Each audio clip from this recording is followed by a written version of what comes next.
mind of award-winning scriptwriter Ricky Lee comes the novel Si Amapola sa 65 na Kabanata, a political comedy of realistic, fantastic proportions set at the cusp of the 2010 elections. It involves questions on the future of our country's democracy, a gay impersonator at a comedy bar, and manananggals. That is quite a combination. Author Ricky Lee joins us today for more about his latest opus. Good morning, Ricky. Yeah, good morning, Paul. Okay, just to be clear, it is si Amapola sa 65 na Kabanata. Yeah. Okay, it's Taglish. It's Taglish. It's It's Taglish. very easy to read. All right, this is a very odd combination of Yeah. elements that you have here. Kakaiba talaga. I mean, Yeah. maybe give us a few broad strokes of the story. So 2010, the setting is Morato. Right. 4 months sa Morato.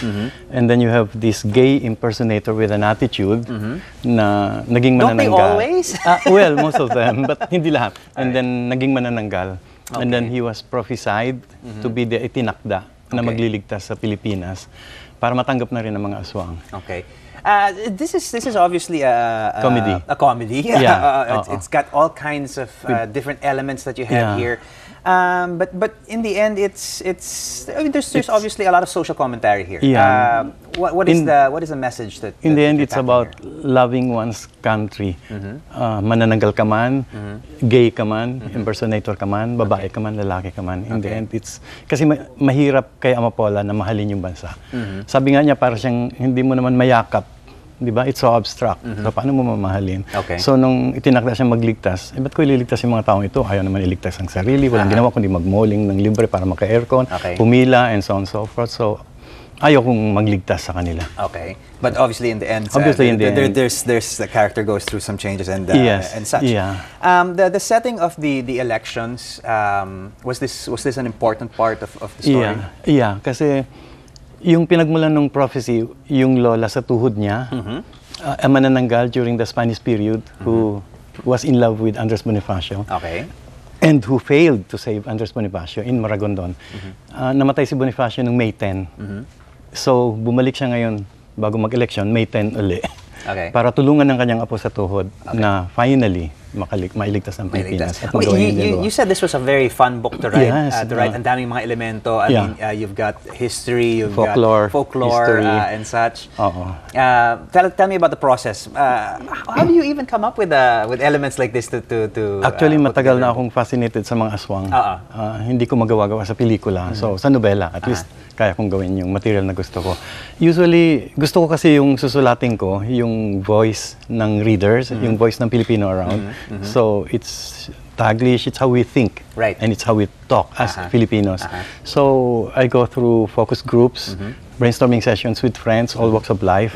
I keep getting feedbacks from readers and then revise. So I listen to people, but in the end I do it my way. Okay, and it seems like that's a very important part of your process. I mean, to listen. You are an advocate. You champion really the cause of keeping Reading. people reading and keeping people informing themselves, educating themselves, refining their tastes and such.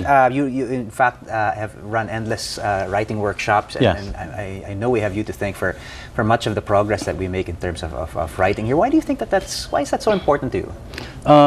Di ba technology, digital age, internet, and the movies, TV, importante namang manood ng pelikula at TV eh. Pero it's different when you read eh. When you read yung imagination, di ba?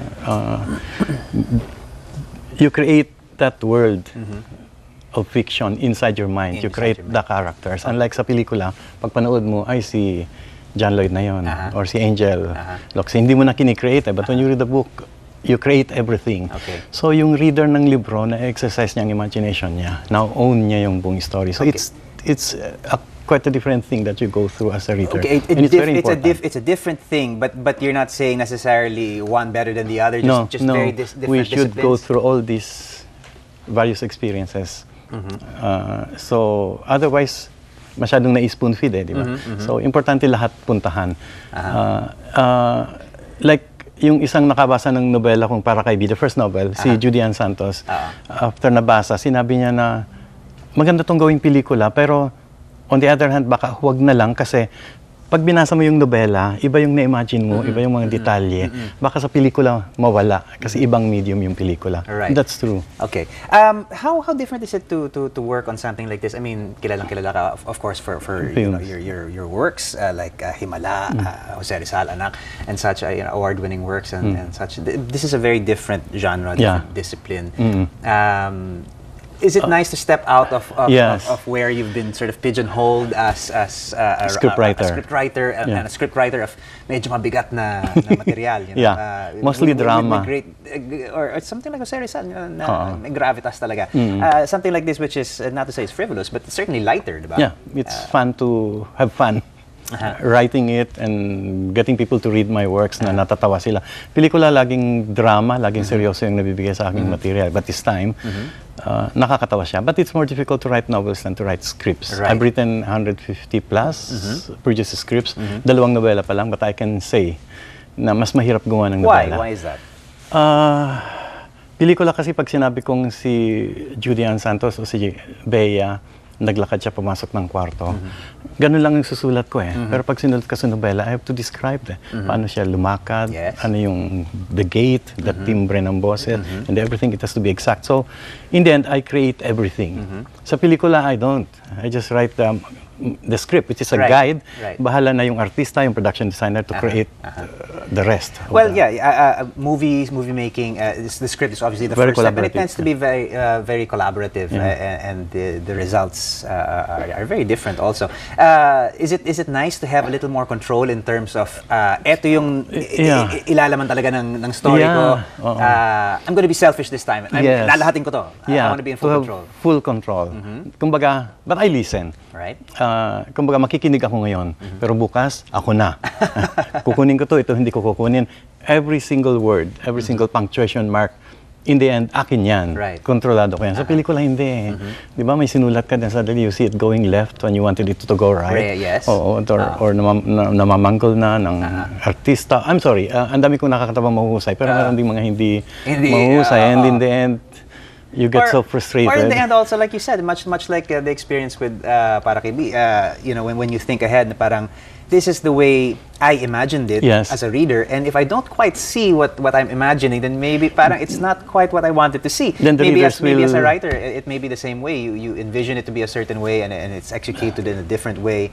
But it's just different. It's not necessarily incorrect. It's just different from how you envision it. But in a novel like this, like you said, medyo sa film, I write a script. The collaboration is between me and the other filmmakers, the director, the stars, production design, musical score, and so on and so forth. Sa novel, ang collaborator ko yung reader.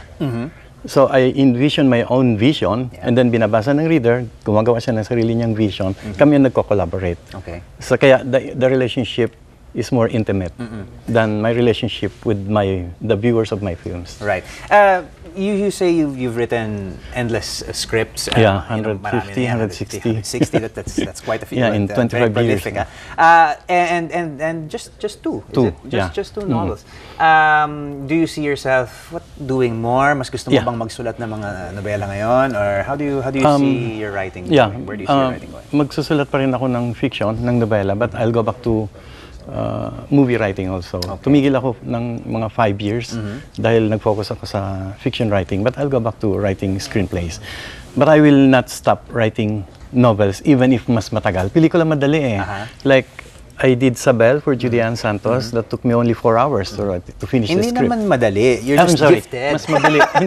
O siguro mas mabilis gawin. But novela, this one took me 3 years. Right. Okay. But is there more of a sense of satisfaction pagka natapos mo yung isang novela? Yes. Closer to your heart, maybe because there's a little more blood, sweat, and tears involved. Yes, pain and kaluluwa. Well, when you write scripts, involved naman lahat eh. Your emotions, your kaluluwa, your mind, everything nakasalang eh. Pero mas this is a little more of yourself, a little more personal. It's more of myself, Okay. Well, cool. Okay. Well, the book is going to be launched on November 27 at the Sky Dome, SM City North, EDSA. 4 p.m. Yeah. At 4 Yeah. p.m. Everybody can go out, Yes, buy a copy. sure. You'll be there to sign? Yeah, I'll be there to sign. There will be a short program. May mga May readers mga na naimbitang kakanta. bang manananggal who will be Gracing who will the be there. affair. That's a great cover art, by the way. I love the cover art. that you've Thank got you. going there. Yeah. All right. Well, congratulations on the Thank book you. in advance. I hope to grab a copy myself. It is si Amapola sa 65 na Kabanata. A little bit of Taglish, easy reading, and Easy definitely reading. recommended It's very reading. breezy, informal. All right. Very cool. Thank you so much for joining us Thank this you. morning, Ricky. Thank you. Good luck.